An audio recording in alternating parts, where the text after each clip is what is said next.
प्रभु यीशु मसीह के सामर्थी नाम में हम मांगते हैं। मेरा यह विश्वास है कि आज जो वचन आज सुनेंगे ये आपको और आपकी जनरेशंस को चेंज करेगा और उन्हें ब्लेस करेगा। मैं पंजाबी च भी प्रचार कर सकदा, लेकिन मैं हिंदी दे विच करांगा ताकि ਜਿਹੜੇ दूसरे स्टेट्स ਤੋਂ लोग सानू देख रहे ने वो भी इस प्रचार ਨੂੰ समझ सकन और परमेश्वर की साल्वेशन और मुक्ति उन्हां तक भी पहुंच सके।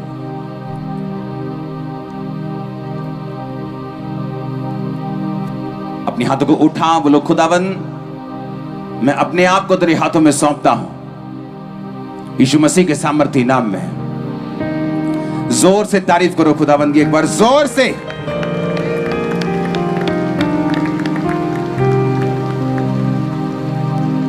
बाइबल कहती है कि परमेश्वर ने आपको एक मकसद के लिए चुना है। अगर आप यीशु मसीह में विश्वास करते हैं, आपने बपतिस्मा लिया है, तो बाइबल कहती है आप चुने हुए लोग हैं। जेंट साइड सब बैठ जाओ, वॉलंटियर खास तौर पे।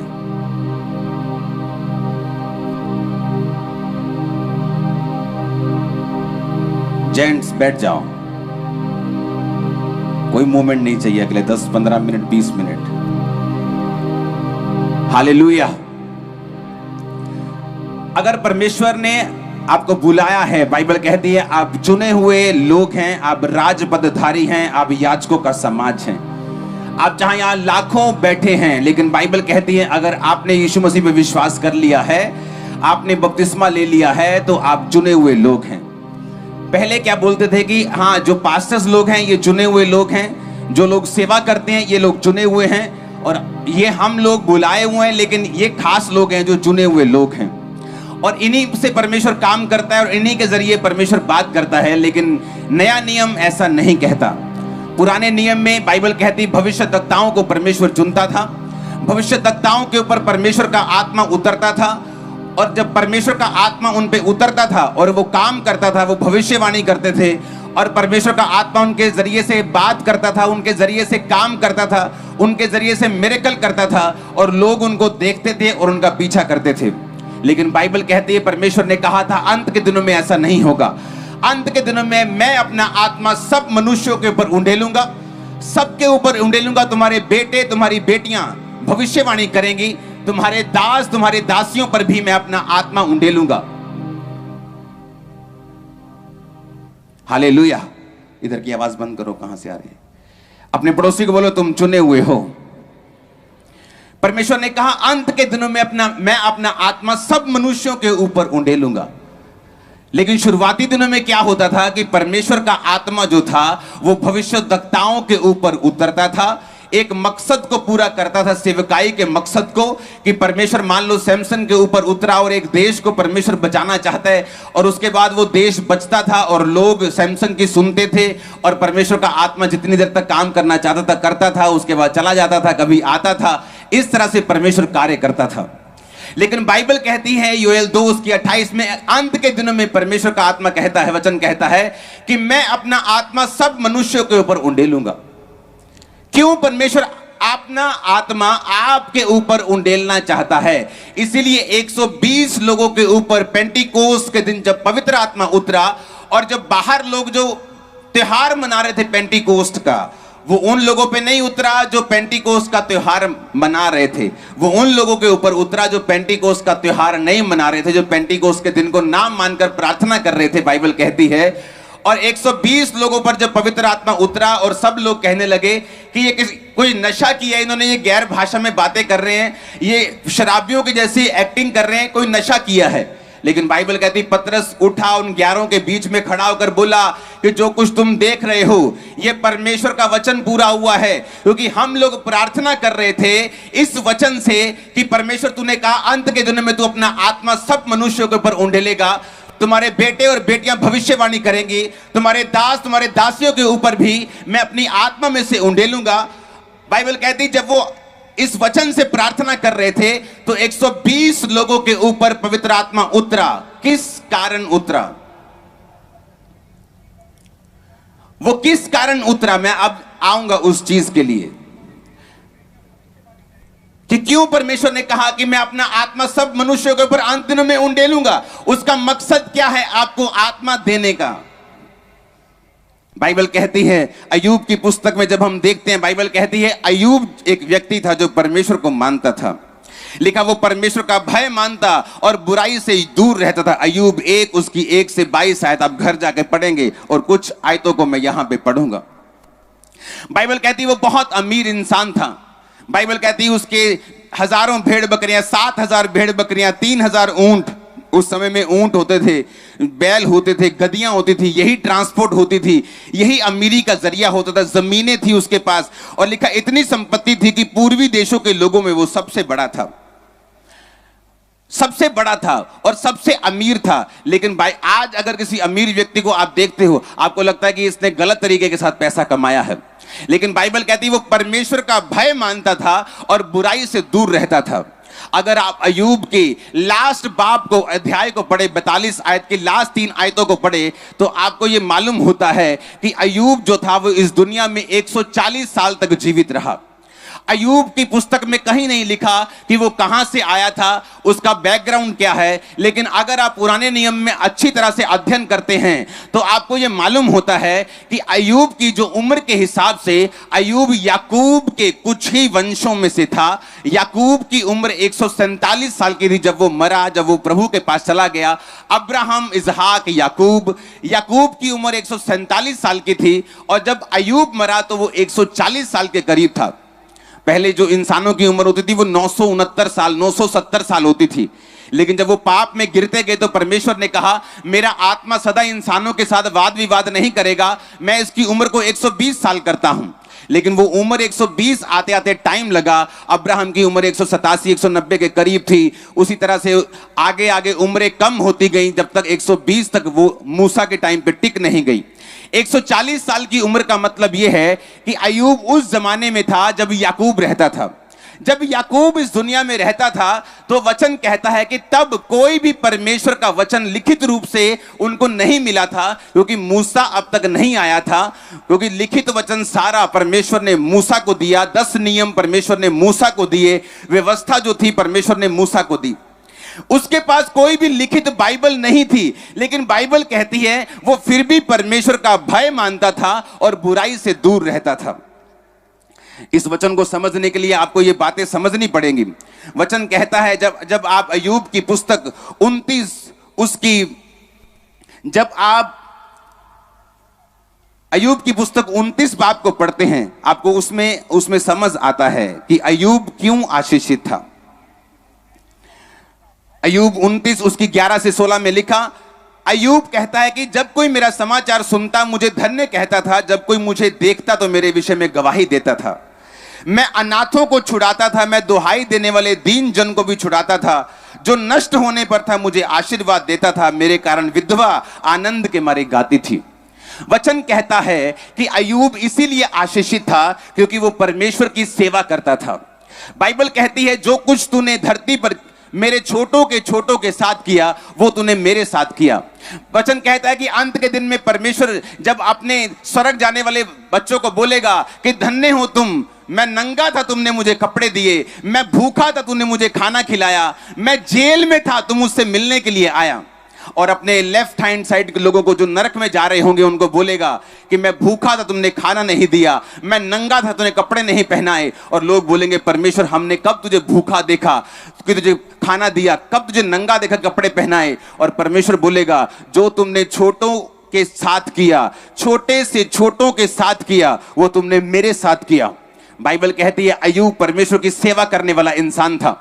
वचन कहता है कि अय्यूब परमेश्वर की भक्ति करने वाला, बुराई से दूर रहने वाला, प्रभु का डर मानने वाला और सेवकाई करने वाला इंसान था। इसीलिए परमेश्वर की बरकत उस पर थी। और जब स्वर्गदूत इकट्ठा हुए और शैतान भी उनके बीच में आया और परमेश्वर ने कहा ए दुष्ट कहां से आता है, उसने कहा धरती पर डोलते डालते घूमते घामते आया हूं। यहोवा पिता ने, परमेश्वर ने कहा क्या तूने मेरे दास अय्यूब को देखा? उसके जैसा मेरा डर मानने वाला, भय मानने वाला और कोई भी नहीं। शैतान परमेश्वर से बहसने लगा कि क्या तूने उसके घर के आसपास उसकी चीजों के पास बाड़ा नहीं बांधा हुआ, क्या तूने उसे बरकत नहीं दी है? अपना हाथ उस पर से उठा ले और फिर देख उसका सब कुछ छीन कर कि वो तेरे मुंह पर तेरी निंदा करता है कि नहीं करता, क्योंकि वो तेरी सेवा बिना लाभ के नहीं करेगा। शैतान को मालूम था कि अय्यूब एक सेवक है। शैतान को मालूम था अय्यूब की जिंदगी की आशीष का राज, उसकी फाइनेंशियल बरकत का राज, उसकी प्रॉपर्टी का राज, उसकी फैमिली की ब्लेसिंग का राज, उसकी सेहत का राज जो था वो परमेश्वर की सेवा करना था। बाइबल कहती है कि वो अनाथों का छुड़ाने वाला, और विधवा आनंद के मारे गाती थी जब उसे देखती थी। वो उन दानवीरों की तरह नहीं था कि विधवा को एक सेब दिया और 10 तरह की फोटो खिंचा ली विधवा के आसपास, एक बोरी आटा दे के 15 फोटो खिंचा ली और हर जगह यूट्यूब और फेसबुक भर दिया। वो इस तरह का दानवीर नहीं था। वो इस तरह का दानवीर नहीं था कि विधवा को देके सिर्फ 100 रुपया 500 रुपया आज के हिसाब से 1000 रुपये देके बोले कि मैंने बड़ा दान कर दिया। आनंद के मारे गाती थी, यानी वो इतना देता था कि वो उछल पड़ती थी। पति ना होने के बावजूद भी आनंद के मारे गाने लगती थी। किसी का घर नहीं होता था वो घर बना के देता था, जिसके बच्चों की शादी नहीं होती थी वो शादी करा के देता था। बाइबल कहती वो परमेश्वर की सेवकाई को करने वाला इंसान था, इसीलिए परमेश्वर ने उसको बरकत दी थी। और शैतान जब उसे उजाड़ने के लिए आता था तो कहता था कि मैं उसे उजाड़ नहीं सकता हूं क्योंकि तूने उसके आसपास बाड़ा बांधा हुआ है। और परमेश्वर ने उससे शैतान को बोला कि तू क्या कहता है कि अगर मैं उस पर अपना हाथ उठा लूं उससे तो क्या करेगा? उसने कहा वो तेरा डर अगर वो मानता है, तूने उसे बरकत दी है, तू उससे बरकत वापस ले ले, वो तेरा डर मानना बंद कर देगा। और इस तरह से शैतान उसके साथ, परमेश्वर के साथ बहसने लगा और परमेश्वर को कन्विंस करने लगा कि वो अपना हाथ या अय्यूब पर से उठा ले और मुझे उसे नाश करने का मौका दे। मैं आपको एक बात बोलना चाहता हूं। बाइबल कहती है अंत के दिनों में मैं अपना आत्मा सब मनुष्यों के ऊपर उंडेलूंगा। क्यों वो अपना आत्मा आपको देगा? बाइबल कहती है परमेश्वर कुछ भी फालतू आपको नहीं देता। आपके घर में अगर फ्रिज है तो एक ही होगा, अगर 2 है तो उसकी जरूरत होगी। आप बिना फालतू के घर में आपने अपनी छत पर 10 पंखे नहीं लगाए होंगे, 1 लगाया होगा या 2 लगाए होंगे। बहुत बड़ा हाल होगा तो 4 लगाए होंगे, लेकिन आपने 50 पंखे वहां नहीं लगाए होंगे। आप उन चीजों को नहीं लगाते, नहीं खरीदते जो आपके फायदे की नहीं है। तो परमेश्वर क्यों अंत के दिनों में ऐसा कहता है कि मैं अपना आत्मा सब मनुष्यों को दूंगा। मैं दाऊद को देता था अपना आत्मा, सुलेमान पर उतरता था, सैमसन पे उतरता था, अलीशा पे अलीशा दोनों पे उतरता, अलीशा पे एलाइजा पे उतरता था, एलिया पे उतरता था हिंदी में। हाँ, उसका आत्मा सैमसन पे उतरता था, शमूएल पे उतरता था, किसी पे उतरता था। लेकिन वो क्यों ये कह रहा है कि अंत के दिनों में मैं अपना आत्मा सबको दूंगा? मैं 12 साल वाले को भी दूंगा, मैं 80 साल वाले को भी दूंगा, विश्वासी को भी दूंगा, प्रेरित को भी दूंगा, पास्टर को भी दूंगा, वॉलंटियर को भी दूंगा, एक 6 महीने के विश्वासी को भी दूंगा। वो क्यों आपको अपना आत्मा देना चाहता है? वो क्यों आपको ब्लेस करना चाहता है अपनी आत्मा के साथ? वो आज भी ऐसा क्यों नहीं करता कि मुझ पे पवित्र आत्मा उतरे, मैं आपके लंगड़ों को चंगा करूं, आपके अंधों को आंखें दूं यीशु के नाम में और आप मेरे पीछे चलें? लेकिन बाइबल कहती है अब नए नियम में ऐसा नहीं है। नए नियम में उसने कलीसिया में प्रेरित ठहराए हैं, सबसे पहले भविष्यद्वक्ता ठहराए हैं, इवेंजलिस्ट ठहराए हैं, पास्टर्स ठहराए हैं, टीचर ठहराए हैं। लेकिन उसने एक और काम किया है, वो ये चाहता है कि आप सब लोग पवित्र आत्मा से भरें। लेकिन क्यों? वो क्यों आपको अपना आत्मा देना चाहता है? अब ध्यान से मेरी बातों को समझना। बाइबल कहती है पुराने नियम में परमेश्वर ने याजकों को बोला कि जितने मेरे याजक हैं, याजक यानी सेवा करने वाले लोग, कुछ तंबू को उठाते थे, तंबू उठा के आगे आगे चलते थे, और कुछ लोग बाइबल कहती है अंदर जाके दीप जलाते थे, कुछ लोग अंदर की सफाई करते थे। अलग अलग तरह की सेवा थी। याजक लोग पाप बलियां, मेल बलियां चढ़ाते थे। महायाजक लोग साल में एक बार लहू लेकर परम पवित्र स्थान में तंबू के अंदर जाते थे। तो बाइबल कहती परमेश्वर ने कहा था मेरे याजक लोग जो होंगे मैं उन्हें बेस्ट आशीष दूंगा, मैं उन्हें उत्तम से उत्तम तेल दूंगा। यानी अगर 10 तरह का तेल है तो इस पंजाब में मैं बोलूं कि 10 तरह का अच्छे से अच्छा सरसों का तेल लेके आओ। तो परमेश्वर ने कहा जो बेस्ट 10 होंगे और 10 में से जो बेस्ट होगा मैं अपने याजक को दूंगा। मैं उसे उत्तम तेल दूंगा, उत्तम पानी दूंगा, उत्तम खाना दूंगा, उत्तम परिवार दूंगा उत्तम आशीष दूंगा, मैं इसके परिवार पर, मैं इसके फाइनेंस पर, मैं हर तरफ इसको आशीष दूंगा। परमेश्वर ने याजकों के साथ यह वायदा किया था। अब बाइबल कहती है प्रभु यीशु मसीह क्रूस पर चढ़ाए गए और वो मारे गए और वो जी उठे। जब बाइबल कहती है वो जी उठे और जब मरियम उनको छूने के लिए जा रही थी तो परमेश्वर ने कहा मरियम अभी मत मुझे छू, क्योंकि मैं पिता के पास अभी नहीं गया हूं। क्योंकि बाइबल कहती है पुराने नियम में जब तक महायाजक जो था, जब परम पवित्र स्थान में अंदर जाता था तो कोई उसे टच नहीं कर सकता था, उसको रस्सी से बांधा जाता था ताकि अगर वो पापी हो और मर जाए तो रस्सी से उसे बाहर खींच लिया जाए, कोई भी उसे टच नहीं कर सकता था। प्रभु यीशु मसीह ने मरियम को कहा मैं अपना लहू लेकर एक ही बार पिता के सामने जा रहा हूं, अभी मुझे मत छू, मैं अपना लहू महायाजक बनकर चढ़ाऊंगा। और फिर वचन कहता है प्रकाशित वाक्य 1 उसकी 5 और 6 आयत में कि परमेश्वर जब यीशु मसीह मारे गए, गाड़े गए और तीसरे दिन मुर्दों में से जी उठे तो क्या हुआ, परमेश्वर ने अब वो याजक वाला पुराना नियम खत्म कर दिया और बाइबल कहती है अब जितने परमेश्वर को मानेंगे वो सारे याजक कहलाएंगे और वो सारे राजा कहलाएंगे। अब आपको अपने पाप माफ करवाने के लिए मेरे पास आने की जरूरत नहीं है, आपको अपने पाप माफ कराने के लिए याजक के पास आने की जरूरत नहीं है, आप खुद याजक हैं, आप खुद अपने पापों की क्षमा के लिए प्रार्थना कर सकते हैं और परमेश्वर के सामने जा सकते हैं। हमारा महायाजक प्रभु यीशु मसीह बन गए और हम सब लोग याजक बन गए। अगर हम लोग याजक बन गए तो व्यवस्था कहती है कि याजकों को परमेश्वर उत्तम देगा और याजकों का यह काम होगा कि वो परमेश्वर की सेवकाई को करें, वो परमेश्वर की सेवा को करें। इसीलिए जब यहोशू सब लाखों इस्राएलियों को इकट्ठा करता है और कहता है मैं अपने घराने समेत यहोवा की सेवा करूंगा, पर तुम चुन लो तुम किसकी सेवा करोगे। अगर सेवा थोड़े लोगों ने करनी होती, अगर परमेश्वर की आज भी ये इच्छा है कि मैं सेवा करूं, मेरा घराना ना करे, आप सेवा करें, आपका मोहल्ला ना करे, बस एक एक लोग चुने जाएं और वो सेवा करें और बाकी नहीं। लेकिन बाइबल कहती है यीशु मसीह ने कहा अब तुम जाओ, मत्ती 28 उसकी 18 से 20, तुम जाओ और सब जातियों के लोगों को चेला बनाओ, उन्हें बाप बेटा पवित्र आत्मा के नाम से बपतिस्मा दो, सब बातें जो मैंने तुम्हें मानना सिखाई उन्हें मानना सिखाओ, और देखो जगत के अंत तक मैं तुम्हारे साथ हूं। परमेश्वर ने किसको कहा? ये चेलों को नहीं बोला, चेलों को नहीं कहा। जब परमेश्वर ये वचन दे रहे थे तो वचन कहता है वहां 500 से अधिक लोग मौजूद थे, वहां 12 प्रेरित भी मौजूद थे, यहूदा इस्करियोती को छोड़ के वहां पे और भी लोग मौजूद थे, आने वाले प्रेरित, अपकमिंग प्रेरित, पास्टर्स, टीचर, इवेंजलिस्ट, विश्वासी सब मौजूद थे। अगर परमेश्वर ने सिर्फ प्रेरितों को बोलना होता कि जाओ सेवा करो तो परमेश्वर पब्लिक में ऐसा मैसेज ना देता, पर उसने बाइबल कहती 500 लोगों के बीच में मैसेज दिया अब तुम लोग जाओ और मेरी सेवा करो, क्योंकि तुम लोग याजक बन चुके हो। जब मैंने लहू को बहा दिया, जब महायाजक बन के अपना लहू परमेश्वर के सामने चढ़ा दिया, अब तुम राजा हो और याजक हो, अब तुम मेरे याजक हो, तुम मेरी सेवा करोगे और मैं तुम्हें अय्यूब की तरह बरकत दूंगा, मैं तुम्हें ऊंचा करूंगा, मैं तुम्हें बढ़ाऊंगा, सारे वायदे तुम्हारी जिंदगी में पूरा करूंगा। आमीन। मेरे को ऊंचे वाला चाहिए चर्च। वचन कहता है परमेश्वर ने आपको सेवा के लिए बुलाया है, नहीं तो वो कभी ना कहता अंत के दिनों में मैं अपना आत्मा सब मनुष्यों के ऊपर उंडेलूंगा। मुझे क्यों चाहिए उसका आत्मा अगर मुझे सेवा नहीं करनी तो?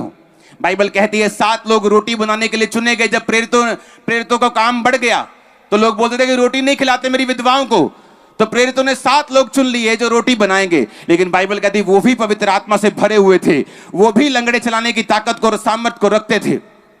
परमेश्वर ने आपको सेवा के लिए चुना है। एक एक जन जो यीशु मसीह में विश्वास करता है अब सेवकाई के लिए चुने गए हैं। क्यों हमारी घरों में बरकत नहीं मालूम? क्यों हमारे घरों में आज शैतान नाच रहा है? क्यों गरीबी के श्राप नाच रहे हैं? क्यों अभी तक आप सिर नहीं बने और पूंछ हैं? क्योंकि वचन कहता है तुम जब परमेश्वर के वचन को पूरा करोगे, जब तुम परमेश्वर के एक एक वचन जो उसके मुंह से निकले पूरा करोगे, तो वो भी अपने वचन जो तुम्हारे लिए बोले गए हैं वो उनको पूरा करेगा। लिखा जो परम प्रधान के छाए हुए स्थान में बैठा रहे वो सर्वशक्तिमान की छाया में ठिकाना पाएगा। जो कंडीशन है, जो कोई मेरी बातों को सुने, अगर तुम अपने मन को कठोर ना करो, कंडीशन है परमेश्वर के वचन के ऊपर। उसने कहा अगर तुम मेरी सेवा को करोगे तो मैं तुमको सबसे बड़ा कर दूंगा, मैं तुम्हें सबसे ऊंचा कर दूंगा। आज भी परमेश्वर अपने लोगों को बड़ा करना चाहता है। आपके मोहल्ले में, आपके नगर में, आपके परिवार में आप पहले होंगे जो कर्ज को खत्म करके सबसे ऊपर जाएंगे। आप भी के इलाकों से, आप भी के एरिया से मैं ऐसे लोगों से मिला हूं फॉरेन कंट्री में जो दिहाड़ी करते थे, जिनके बाप दादा दिहाड़ी करते थे, और आज वो प्राइम मिनिस्टर्स के साथ बैठते हैं। आज वो अरबों खरबों में खेलते हैं क्योंकि उन्होंने एक वायदा किया और एक काम करना शुरू किया, यहोवा की सेवा करना शुरू की। जब मैं 6 महीने का विश्वासी था तो ले हैंड करना शुरू कर दिया था। जब मैं 2 महीने का विश्वासी था तो प्रचार करना शुरू कर दिया था। मैंने प्रीच किया, लोगों को यीशु मसीह के बारे में बताया है, क्योंकि मैं एक बात को जानता था कि मुझे सेवा करनी है। यीशु मसीह ने कहा जाओ और सब जातियों के लोगों को चेला बनाओ। आज क्यों क्रिश्चियन लोगों के घरों में बरकत नहीं है? बाइबल के मुताबिक आप कर्जा देने वाले लोग होने चाहिए, लेकिन अभी भी कर्जा आपके सिर के ऊपर है। वचन कहता है मैं तुम्हें सिर बनाऊंगा, लीडर बनाऊंगा, अगुवा बनाऊंगा, तुम्हें पूंछ नहीं बनाऊंगा। लेकिन क्या सचमुच हम सिर हैं? क्या सचमुच अगुवे हैं? बाइबल कहती है अय्यूब सबसे ऊपर था, प्रॉपर्टी वाइज, बरकत वाइज, आत्मिक चीजों के वाइज, सेवा वाइज। क्यों? परमेश्वर का भय भी मानता था और परमेश्वर की सेवा भी करता था। ये परमेश्वर का प्लान है आपकी लाइफ के अंदर। आप स्टूडेंट हो सकते हैं लेकिन आप सेवा कर सकते हैं। आप डॉक्टर हो सकते हैं, रोज प्रचार कर सकते हैं। आप इंजीनियर हो सकते हैं, रोज यीशु मसीह के बारे में गवाही दे सकते हैं। जो आपकी चर्च में होता है आप वो बता सकते हैं। जो कुछ प्रभु ने आपकी जिंदगी में किया आप वो कर सकते हैं। अपनी चर्च की इवेंजलिस्ट टीम का हिस्सा बन सकते हैं। पोस्टर्स को बांट सकते हैं, पंफलेट को बांट सकते हैं, फेसबुक पे, यूट्यूब पे परमेश्वर के काम को और वचन को शेयर कर सकते हैं, क्योंकि इसी काम के लिए परमेश्वर ने आपको बुलाया है। अगर आपके पास बरकत नहीं है तो उसका रीजन यह है कि आप लोग सेवा में नहीं हैं। इसलिए मैं कहता हूं कि परमेश्वर ने मुझे विश्वासियों की जमात बनाने के लिए खड़ा नहीं किया है, उसने मुझे पास्टर्स उठाने के लिए खड़ा किया है। मैं यहां विश्वासियों से बात नहीं कर रहा हूं, मैं पास्टर्स से बात कर रहा हूं, मैं इवेंजलिस्ट से बात कर रहा हूं, प्रेरितों से बात कर रहा हूं, प्रोफेट से बात कर रहा हूं, जो आपके बीच से उठने वाले यीशु मसीह के नाम में। अगर आमीन ऊंचे तो यह बरकत आप और आपके परिवारों पे बढ़ा रही यीशु मसीह के नाम में। Hallelujah, hallelujah. बाइबल कहती है इसलिए परमेश्वर ने आपको चुना और इसलिए उसने कहा कि अंत के दिनों में मैं अपना आत्मा सब मनुष्यों के ऊपर उंडेलूंगा। क्योंकि अंत के दिनों में मेरी ख्वाहिश होगी कि हर एक आदमी, हर एक औरत इस्तेमाल की जाए। इसलिए जीसस क्राइस्ट ने कहा तुम सब अब जाना और सब लोग अन्य जातियों दूसरे लोगों को बताना यीशु मसीह के बारे में, मेरे बारे में। बाप बेटा पवित्र आत्मा के नाम में बपतिस्मा देना। बाप बेटा पवित्र आत्मा के नाम में बपतिस्मा देने का मतलब क्या है? कि उन्हें बताना कि बाप ने यीशु को भेजा, वो मारा गया और गाड़ा गया और फिर वो जी उठा और उसने फिर पवित्र आत्मा को भेजा जो आज वही काम यहां करता है जो जीसस क्राइस्ट ने किए। अगर आप सेवा में नहीं हैं, आप पाप में हैं, तो मैं आपको बताना चाहता हूं शैतान आपको खराब करना चाहता है, वो आपको तबाह करना चाहता है। वो चाहता है कि आप स्ट्रगल करें, वो ये चाहता है आप कर्ज में रहें, वो ये चाहता है आप बीमार रहें, वो ये चाहता है आप पूंछ बन के रहें, क्योंकि वो नहीं चाहता परमेश्वर का वायदा आपकी जिंदगी से पूरा हो। क्योंकि जिस दिन आपने परमेश्वर की सेवा करने का फैसला कर लिया, आपने जीसस क्राइस्ट के बारे में बताना शुरू कर दिया, आपने प्रचार करना शुरू कर दिया, परमेश्वर का वचन कहता है उत्तम से उत्तम चीजें आपके परिवार में आना शुरू होंगी। उत्तम आपका परिवार होगा, आपका पार्टनर होगा, उत्तम आपका फाइनेंस होगा, उत्तम आपका कैरियर होगा, उत्तम आपकी सेहत होगी, उत्तम आपकी सेवकाई होगी, उत्तम आपका परिवार होगा। आमीन। मेरे को ऊंचे वाला चाहिए। आप तैयार है उसकी सेवा करने के लिए? मैंने कहा क्या आप तैयार है उसकी सेवा करने के लिए? बाइबल कहती है अय्यूब उसकी सेवकाई को करने वाला इंसान था। क्योंकि लोगों को लगता है कि वो जब हम वचन पढ़ते हैं उसे परमेश्वर उनको लगता है ये एक अमीर इंसान की परमेश्वर बात कर रहा है, लेकिन वो अमीर ऐसे नहीं हुआ। जब एक चर्च में 30 भेड़े होती हैं, रूहें होती, लोग होते हैं, अगर उनको अच्छी खुराक मिले तो भेड़े भेड़ों को जन्म देती हैं। अगर उनको अच्छी खुराक ना मिले वो भेड़े बांझ रह जाती हैं। जब खामरा चर्च की शुरुआत हुई तो 3 लोगों से हुई थी। उनको वचन दिया गया, उनको वचन पे चलाया गया। लोग बोलते वो हीलिंग मिनिस्ट्री है। हाँ, वहां हीलिंग होती है, लेकिन वो हीलिंग मिनिस्ट्री इस तरह से शुरू हुई है कि 10 साल मैंने खुद की हीलिंग के बिना वो मिनिस्ट्री को किया है और परमेश्वर ने मेरी हीलिंग के बिना लोगों को हील किया और एक टाइम आया जब मुझे भी हील किया। हालेलुया। परमेश्वर आपकी लाइफ में आज कुछ करना चाहता है। वो ये चाहता है आप एक फैसला करें। आपको तो मैं अनपढ़ हूं, मुझे कुछ नहीं पता। आप अनपढ़ हैं। आप टीवी के बारे में बात कर सकते हैं, आप सीरियल के बारे में बात कर सकते हैं, आप अपने पड़ोसी की चुगली कर सकते हैं, आप अपने रिश्तेदारों के विषय में बात कर सकते हैं, तो आपको जीसस क्राइस्ट के बारे में, यीशु मसीह के बारे में बात करने में फिर क्या प्रॉब्लम है? बाइबल कहती है जो यीशु का असली विश्वासी है वो रोज जीसस क्राइस्ट के बारे में बात करता है, क्योंकि इसके पीछे परमेश्वर ने आपके लिए एक बरकत रखी है।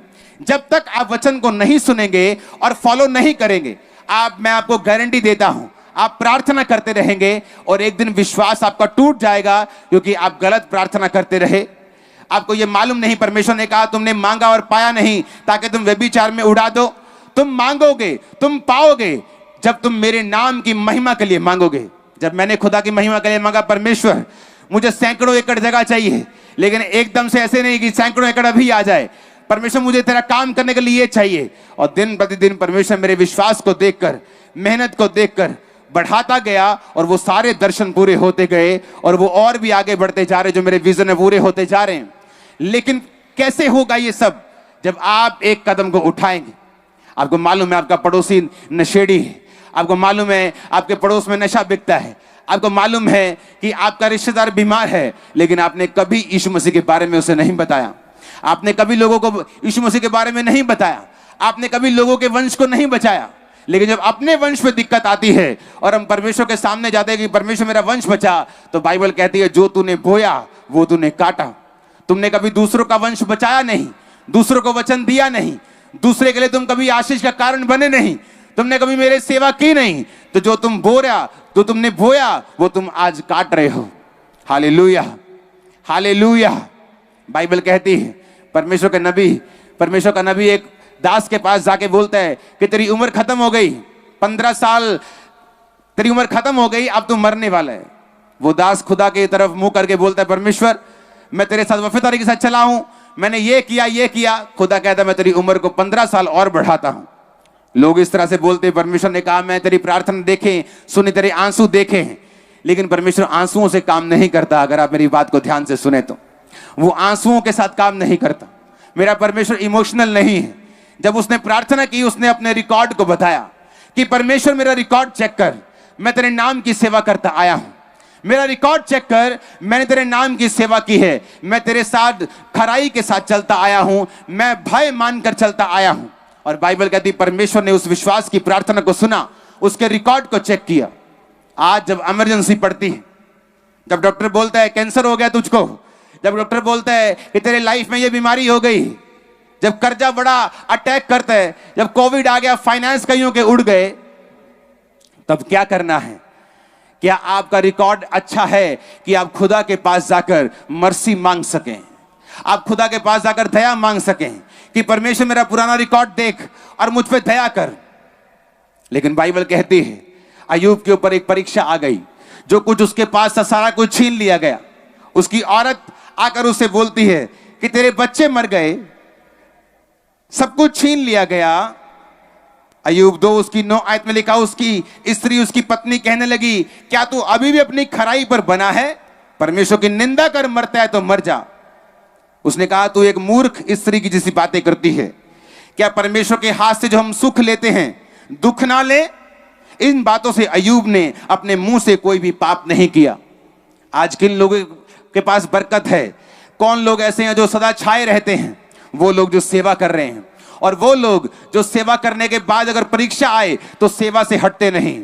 लोगों को मैंने देखा है, क्या हुआ भाई साहब आप चर्च नहीं आए? भाई साहब मेरा 3री बार वीजा रिजेक्ट हो गया, मैं नहीं आना चर्च हुन, मैं खुदा नू कह के थक गया। ये खुदा नू भी पता ही है हुन साडे घर कितनी गरीबी है, साडे घर कितनी आटा है नहीं, साडे घर जे लग जाता वीजा ते रब दा की जाना सी। लेकिन बाइबल कहती है अय्यूब का सारा कुछ चला गया। अय्यूब ने एक भी बार अपने मुंह से परमेश्वर की निंदा नहीं की।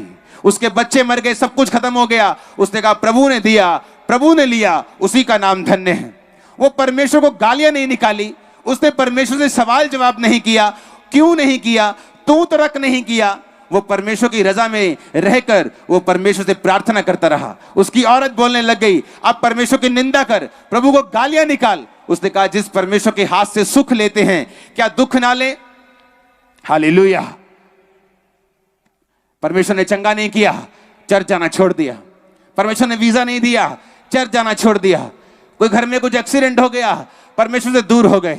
चर्च गए कितनी देर हो गई? हाँ जाते हैं, क्रिसमस वाले दिन जाते हैं और ईस्टर वाले दिन जाते हैं। हालेलुया। ऐसा काम करने के लिए तो परमेश्वर ने आपको नहीं बुलाया। अय्यूब इसीलिए ब्लेस्ड था क्योंकि वो सेवा करता था। इसीलिए बाद में भी उसकी लाइफ में फिर ब्लेसिंग आई, जब वो अपनी परीक्षा में खड़ा रहा, जब वो अड़ा रहा। जब परमेश्वर ने मुझे सेवा करने के लिए बोला तो मैं बहुत निराश रहता था, क्रूसेड करवाता था कि परमेश्वर मुझे हील करे, और फिर भी चंगाई मेरी लाइफ में नहीं होती थी। लोग चंगे हो जाते थे तो मैं प्रभु से निराश रहता था। प्रभु को बोलता था, परमेश्वर इस बार तूने चंगा ना किया तो मैं सुसाइड कर लूंगा। तो परमेश्वर ने मुझे चंगा तब तक नहीं किया जब तक मैंने अपने शब्दों को चेंज नहीं किया, जब तक मैं दीन मन होकर उसके सामने नहीं गया। और परमेश्वर की आत्मा ने मुझे बोला, जिस नल से पानी निकलता है वो नल कभी भी सूखा नहीं रहता। अगर तू सेवा करेगा, अगर आशीष तेरे अंदर से निकलेगी, चंगाई तेरे अंदर से निकलेगी, तो तू भी चंगाई से रहित नहीं रहेगा, तू भी आशीष के बिना नहीं रहेगा। वो टाइम था, सेवा को करना शुरू किया, आज तक मुंह पीछे नहीं किया, आज तक पीछे नहीं देखा और ना ही कभी देखूंगा। और परमेश्वर ने बरकत को दिया, आशीष को दिया, चंगाई को दिया, हर वो चीज थी जो मैंने मांगी। Hallelujah, hallelujah. और वही वो आपको देना चाहता है अगर आप उसकी सेवा करने के लिए तैयार हैं। इसीलिए तो वो कहता है कि मैं अपना आत्मा सब मनुष्य को दूंगा, क्योंकि वो सबको इस्तेमाल करना चाहता है। नहीं तो वो क्यों देगा आपको अपना आत्मा? क्यों आपके बेटे और बेटियों को भविष्यवाणी करने की ताकत देगा? क्यों आपके दास दासी पर भी अपना आत्मा उंडेलेगा? क्यों उसने 120 लोगों के ऊपर पवित्र आत्मा उतारा? क्यों सिर्फ प्रेरितों के ऊपर नहीं उतारा? 120 में विश्वासी भी थे, इवेंजलिस्ट भी थे, सब पर पवित्र आत्मा क्यों उतारा? क्योंकि परमेश्वर ये चाहता है कि अंत के दिनों में जब परमेश्वर ने काम मजदूर थोड़े हैं और फसलें पक चुकी हैं, कि आप जीसस क्राइस्ट के बारे में बता सकें। आपको मालूम है यीशु मसीह धर्म जात को बदलने नहीं आए, वो एक नया धर्म बनाने के लिए नहीं आए, वो जीवन बदलने के लिए आए, वो नशों से आजाद करने के लिए आए, बीमारियों से आजाद करने के लिए आए, कैंसर से छुड़ाने के लिए आए। अब वो क्या करना है? आपको जीसस क्राइस्ट के बारे में प्रीच करना है। तो अपनी दुकान पे प्रचार करो, अपनी जॉब के ऊपर प्रचार करो। लेकिन प्रॉब्लम ये है, दुकानों पे अगर लड़कियों की बातें 24 घंटे करेंगे तो प्रचार किस रीति से करेंगे? जहां जॉब करते हैं वहीं पे चक्कर हो गया, वहीं कोई ना कोई फंसा लिया है, तो प्रचार कैसे करेंगे? जहां काम करते थे वहीं चोरी कर रहे हैं तो प्रचार कैसे करेंगे? जिस घर ड्राइवर लगे थे वहीं तेल की चोरी कर रहे हैं तो उस बॉस को प्रचार किस मुंह से करेंगे? आत्मा बोलेगा ही नहीं, क्योंकि जीवन पाप में जा चुका। और यही शैतान का मकसद था। उसका मकसद आपको पाप में गिराने का यह था कि आप लोग हियाव के साथ परमेश्वर की सेवा ना कर सकें। और शैतान को मालूम है जब एक विश्वासी परमेश्वर की सेवा में नहीं है तो उसको उत्तम कभी नहीं मिलेगा। और जब तक आपको उत्तम नहीं मिलता आप क्रिश्चियन है ही नहीं। क्योंकि बाइबल कहती है इस्राएली इसीलिए चुने गए थे कि टॉप पे जाएं। मैं आपकी लाइफ पे घोषित करता हूं, अगर सेवा करने का ठान लिया, आप टॉप पे होंगे। अजनाला में टॉप पे होंगे, अमृतसर टॉप पे होंगे, पंजाब में टॉप पे होंगे, इंडिया में टॉप पे होंगे। इन जीसस नेम आमीन। ऊंचे वाला चाहिए चर्च। हालेलुया। अब पड़ोसी को सेवा करे कैसे? पड़ोसी को बताए कैसे परमेश्वर के बारे में? उसके साथ तुम रोज चुगलियां करने बैठ जाते हैं। उसके साथ तो इतनी चुगलियां करते हैं कि अपने पड़ोसी, अपने आस पड़ोस की सबकी चुगलियां उसके साथ हम कर लेते हैं। अब सेवा के लिए मुंह खुले कैसे? अब आत्मा बात करे कैसे? अब आत्मा पास्टर की लाइफ में काम करे कैसे? जब 4 पास्टर्स इकट्ठा होते हैं तो दूसरे की 5वें की बुराई करते हैं। और जब पुलपिट पे जाते हैं तो पवित्र आत्मा उतरता नहीं, लोग चंगे नहीं होते और काम नहीं परमेश्वर करता और चर्चे बढ़ती नहीं। क्योंकि आपको अगर सेवा करनी है तो आपको अलग रहना होगा। बाइबल कहती है परमेश्वर के दास पौलुस ने कहा, मैं पौलुस प्रेरित जो खुदा ने अपनी सेवकाई के लिए अलग किया है। अलग करने का मतलब यूनानी भाषा में, ग्रीक भाषा में है कि आपको एक ग्राउंड में, एक संसार से उठा के, मैं मान लो अमृतसर से उठा के इस ग्राउंड में रख दूं। अब आप ये ग्राउंड तो पूरी घूम सकते हैं, मैं आपको बाउंड्री देता हूं कि ये वाला ग्राउंड जहां लाखों लोग बैठे हैं आप यहां घूम सकते हैं, लेकिन इस ग्राउंड के बाहर नहीं जा सकते। ये आपकी बाउंड्री है। उसी तरह पौलुस कहता है कि परमेश्वर ने मुझे अलग किया, मुझे एक जगह डिब्बे में तो नहीं बिठाया, एक ग्राउंड में बिठाया है, लेकिन मेरी बाउंड्रीज हैं। इन्हीं बाउंड्रीज के अंदर रहकर मैं परमेश्वर के कामों को करूंगा। आप उस जगह नहीं जा सकते जहां सब लोग जाते हैं। आप जहां सब लोग जाते हैं माथा टेकने, आप नहीं जा सकते। जो सब लोग खाते आप नहीं खा सकते। आप मसीह लोग वो नहीं कर सकते। उन गानों पे डांस नहीं कर सकते। आप वो नशे नहीं कर सकते जो लोग करते हैं। वो रीति रिवाज नहीं कर सकते जो लोग करते हैं। क्योंकि आपकी बाउंड्रीज हैं। आप परमेश्वर की सेवा के लिए एक बाउंड्रीज के एक आपका दायरा है जिसके अंदर परमेश्वर ने आपको ठहराया है। आप उस दायरे के अंदर घूम सकते हैं लेकिन उसके बाहर नहीं जा सकते अगर आप परमेश्वर की सेवा करते हैं तो। और शैतान यही चाहता है, वो कहता है जो बाड़ा तोड़ेगा सांप उसको डसेगा। वो चाहता है बाड़ा तोड़ें और परमेश्वर के वचन के बाहर जाएं। आपकी शादियों में अगर डीजे बजेंगे तो किसकी शादी पे परमेश्वर के सॉन्ग बजेंगे। आपकी शादियां अगर अन्य जातियों की रीति के अनुसार होंगी तो परमेश्वर आपकी लाइफ में क्या काम करेगा। क्या आपको मालूम नहीं, आप सेवा के लिए बुलाए गए हैं। आपके घरों की शादियां, आपके घरों के फंक्शन सुसमाचार प्रचार के लिए इस्तेमाल होने चाहिए। अगर आप परमेश्वर की सेवकाई सचमुच करते हैं तो ऐसा करके देखिए। ये कठिन तो हो सकता है लेकिन मैं आपको सच कह रहा हूं, ये आपके कण कण को अंदर तक और वंशों को जनरेशन तक बदल के रख देगा यीशु मसीह के नाम में। आपको भीख मांगने की खुदा से जरूरत नहीं पड़ेगी। एक राजे का बच्चा कभी भी राजा के पास सुबह जाके भीख नहीं मांगता कि पापा मुझे ब्रेकफास्ट चाहिए। वो राजा मारेगा उसको, जुतियां मारेगा, उन पिटाई करेगा ओदी, हाँ कि तू राजे का बच्चा है, तू नाश्ता मांगने के लिए पैदा नहीं हुआ। ये सब कुछ तेरा है, ये सब तेरा, ये सब पैसा, ये सब शान और शौहरत सब तेरी है। आज सीख कैसे राज करते हैं, ये मुझसे सीख। परमेश्वर ने आपको भिखारी होने के लिए नहीं बुलाया है, आपको रोने धोने के लिए नहीं बुलाया है। उसने आपको राज करने के लिए बुलाया है, बरकत देने के लिए बुलाया है। हमारा राज इस दुनिया का नहीं है, हमारा राज इस दुनिया का नहीं, हमारा राज आत्मिक है। हम आत्मिक रीति से राज करने के लिए बुलाए गए हैं। हालेलुया। और इस दुनिया में भी बरकत पाने के लिए बुलाए गए हैं। इस दुनिया की सारी आशीषें आप लोगों के लिए पहले बनाई गई हैं। परमेश्वर ने कहा मैंने इस्राएलियों को इसलिए चुना कि सबसे उत्तम कर सकूं, सबसे श्रेष्ठ कर सकूं, सबसे ऊंचा कर सकूं। Hallelujah, hallelujah. इस्राएली लोग, इस्राएली कौम, इब्रानी कौम, हिब्रू कौम, जो इस्राएल की जनता है जिसे परमेश्वर ने चुना, 101 करोड़ के देशों ने उसके खिलाफ युद्ध किया लेकिन कभी जीत नहीं सके। उस 50 लाख, उस 70 लाख के देश से वो जीत नहीं सके क्योंकि यहोवा का देश है, वो जीसस क्राइस्ट का देश है। आज भी उसका वचन उस देश पर है। हालेलुया। और आप आत्मिक इजरायली हैं। वो वचन आपकी लाइफ में पूरा होगा जिस दिन आप फैसला कर लेंगे कि खुदाबंद आज से मैं और मेरा घराना सेवा करेंगे। आप जिस भी चर्च के मेंबर हैं, आप जहां भी जाते हैं, आप ऐसा नहीं बोलते मैं किसी चर्च का मेंबर नहीं हूं, मैं घर बैठ के वर्शिप करता हूं। बाइबल कहती है हमें किसी ना किसी कलीसिया के मेंबर होना है। वचन कहता है, पौलुस कहता है कि हमें इकट्ठे होना छोड़ना नहीं है। कलीसियाओं की रीति के अनुसार हमें कलीसिया में जाना है, उन सारे वचनों को पूरा करना है जो परमेश्वर ने कहे हैं। हमें सेवा करनी है क्योंकि शैतान चाहता है आपको पाप में गिराए और आपकी सेवा खत्म हो जाए। जब आप पाप में गिर गए, आपकी सेवा खत्म हो गई, आप बाड़े के बाहर चले गए, फिर सांप वहां डसेगा। जीसस क्राइस्ट के पास एक दुष्ट आत्मा वाले व्यक्ति को लेके आए, वो खुद ही आ गया। इतनी दुष्ट आत्मा थी उसमें, वो पागल था, पत्थरों से अपने आप को घायल करता था, कपड़े डाल दे कपड़े फाड़ देता था, कब्रों में रहता, चिल्लाता था, नंगा रहता था। जब जीसस क्राइस्ट उसके पास आए तो वो पैरों पांव में गिरा और बोला, हे परम प्रधान ईश्वर के पुत्र, तेरा मुझसे क्या काम। उसे मालूम था कि ये परमेश्वर यीशु मसीह है। यीशु मसीह ने उस दुष्ट आत्मा को निकलने की आज्ञा दी। उसने कहा तुम कितने हो? उसने कहा हम सेना हैं। जीसस ने कहा तुम्हारा नाम क्या है? उसने कहा सेना। सेना मतलब 5 से 12,000 की सेना होती थी, रोमी सेना। तो जीसस क्राइस्ट ने कहा जा थागड़े में। उसने कहा मुझे वो सामने सूरों का झुंड चल रहा है, वहां भेज दो। यीशु मसीह ने कहा चली जा।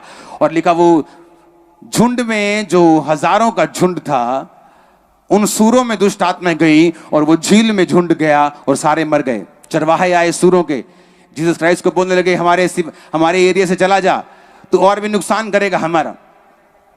तो मैं आपको पूछना चाहता हूं कि वो दुष्ट आत्माएं वो ज्यादा थी, 5-7 हजार दुष्ट आत्माएं इकट्ठी थी, इकट्ठी पावर थी एक बंदे में, इतना पागल कर दिया था उसको। तो इसीलिए परमेश्वर ने उसके साथ बहस जीत नहीं पाई और परमेश्वर ने कहा ठीक है मैं तेरे साथ कॉम्प्रोमाइज करता हूं, ठीक है थागड़े में ना जा, इस झुंड में चला जा। क्या ऐसा था? नहीं। बाइबल कहती जो बाड़ा तोड़ेगा सांप उसको डसेगा। अगर वचन टूटेगा तो सांप वहां जाएगा।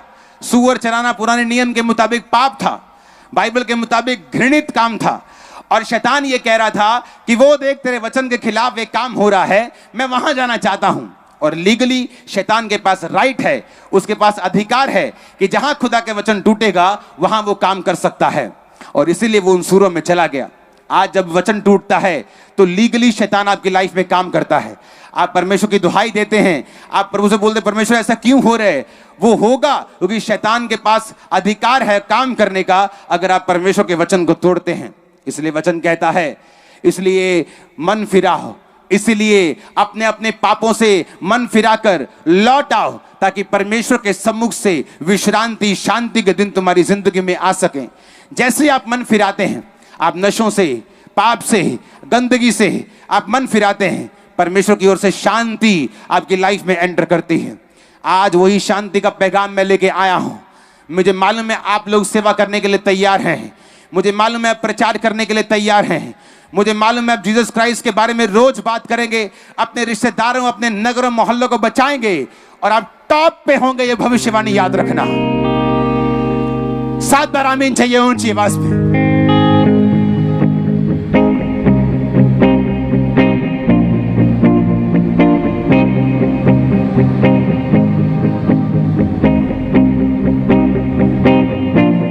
Hallelujah, hallelujah.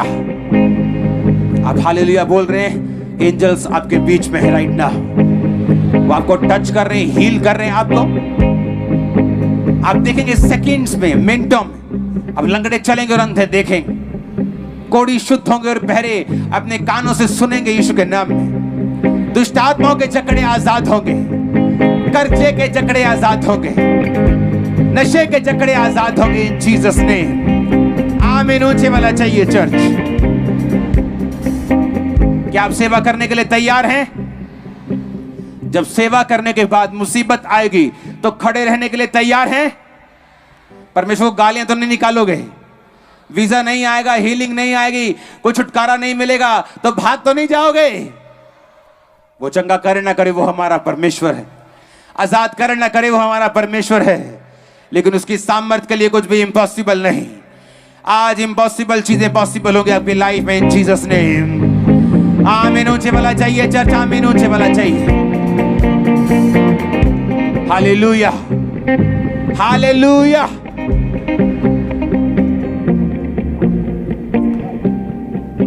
जब मैं आजनाला में क्रूसेड के लिए ये लोग बुला रहे थे तो वो बोल रहे थे कि जगह जगह नहीं मिल रही, जितना जितना पिछले बार क्रूसेड किया था उससे थोड़ी ज्यादा जगह। मैंने कहा थोड़ी ज्यादा नहीं चलेगी।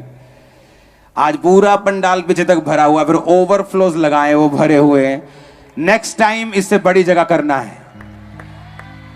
किलोमीटर आगे इधर को आधा किलोमीटर इस तरह से करना है और आप देखोगे साल्वेशन की नदियों को बहते हुए, क्योंकि ये मैसेज कि जीसस क्राइस्ट आपके धर्म को चेंज करने नहीं आए, जीवन को बदलने के लिए आए। और आप लोग होंगे जो लोगों की लाइफ को चेंज करेंगे यीशु मसीह के नाम में, उसके वचन में से होकर। तैयार हो सेवा करने के लिए परिवार समेत? 2 तरह की बुलाहट आपकी लाइफ में। पहली बुलाहट जो जीसस ने कहा जाओ और सुसमाचार सुनाओ, यह सबकी लाइफ में है। जिस तरह 2 ज्योतियां हैं, सूर्य और चंद्रमा। सूर्य बड़ी रोशनी है और चंद्रमा छोटी रोशनी है। सूर्य दिन को प्रभुता करता है और चंद्रमा रात को प्रभुता करता है। उसी तरह 2 सच्चाइयां आपकी लाइफ में। पहली ये कि जीसस ने कहा तुम्हारा पहला काम है प्रचार करना। दूसरी सच्चाई ये है कि परमेश्वर ने उस प्रचार को करने के लिए तुम्हें धरती पर कुछ काम दिया है। कुछ को डॉक्टर बनाया है, कुछ को इंजीनियर बनाया है, कुछ को पॉलिटिशियन बनाया है, कुछ को दुकानदार बनाया है, कुछ को ऑटो वाला बनाया है, कुछ को पायलट बनाया है, ताकि तुम कमा सको अपने परिवार के लिए और साथ में जीसस क्राइस्ट का काम कर सको, तुम्हें मांगने की जरूरत ना पड़े। तो तुम्हारा पहला काम प्रचार करना है। तुम बोलते हो नहीं मेरी वाइफ बाइबल पढ़ती है, मैं नहीं पढ़ता। मैं काम करता हूं ना, मैं बिजनेस करता हूं। इसीलिए वो बिजनेस परमानेंट नहीं, इसलिए अटैक्स होते हैं और शैतान सब कुछ खत्म कर देता। इसलिए हम कहानियां सुनाते हैं। 1870 में मेरा दादा बड़ा अमीर था, 1970 में मेरा बाप बड़ा अमीर था, इसलिए हम कहानियां सुनाते हैं। वो अमीरी बनी रहेगी, वो ताकत बनी रहेगी, आशीष बनी रहेगी। एक्सीडेंट हिस्सा नहीं होंगे, इंसिडेंट हिस्सा नहीं होंगे, बैड न्यूज हिस्सा नहीं होगी अगर सेवा करोगे इन जीसस नेम। हालेलुया। वो सेवा करते रहना है। आमीन। तुम चाहे हाउसवाइफ हो, तुम स्टूडेंट हो, तुम डॉक्टर हो, इंजीनियर हो, पुलिस हो, फौजी हो, तुम अगर क्रिश्चियन हो, पहला काम है सेवा करना, दूसरा काम है अपनी ड्यूटी को निभाना और अपने परिवार को पालना। ये काम तुम्हें करने हैं। पहली सच्चाई है जीसस क्राइस्ट की सेवा करना जो सूर्य है। दूसरी सच्चाई धरती पर उस काम को करना जिसके लिए आप बुलाए गए हो, वो नौकरी हो, वो काम हो, वो बिजनेस हो, वो कुछ भी हो। हालेलुया, हालेलुया, ऊंची आवाज में बोलो हालेलुया। मेरे ख्याल से आप तैयार हैं, अभी सेवा करने के लिए तैयार हैं अभी, क्योंकि बाद में फिर आपको रोना नहीं पड़ेगा। आप हंसेंगे और शैतान रोएगा। परिवार समेत हंसेंगे और शैतान रोएगा। मैं आपको स्पिरिचुअल बता रहा हूं, मैं आपको ये वचन नहीं दे रहा हूं, ये मैं आपको कुछ ऐसा नहीं, मैं आपको प्रोफेटिकली बता रहा हूं, भविष्यद्वक्ता के रूप में बता रहा हूं, भविष्यवाणी कर रहा हूं। टॉप प्लेसेस परमेश्वर ने आपके लिए रखे हैं, टॉप 1। मैं आपको सच कह रहा हूं, लोग हैरान होंगे ईसाई लोग इस पोजीशन में पहुंच। मैं आपको बता रहा हूं, जस्ट फैसला ले लो सेवा करने का। हम वेकेशन जाते हैं, स्पेशल जाते हैं, वेकेशन, फैमिली टाइम, लेकिन कभी स्पेशल सुसमाचार सुनाने के लिए गए हैं क्या? कभी रिश्तेदारों के पास, कभी दोस्त के पास, किसी व्यक्ति के पास, किसी अन्य जाति के पास, किसी मोहल्ले में गए सुसमाचार सुनाने के लिए स्पेशल टाइम निकाल के? आपको जाना है, आप उस अनॉइंटिंग को रिसीव करोगे इन जीसस नेम।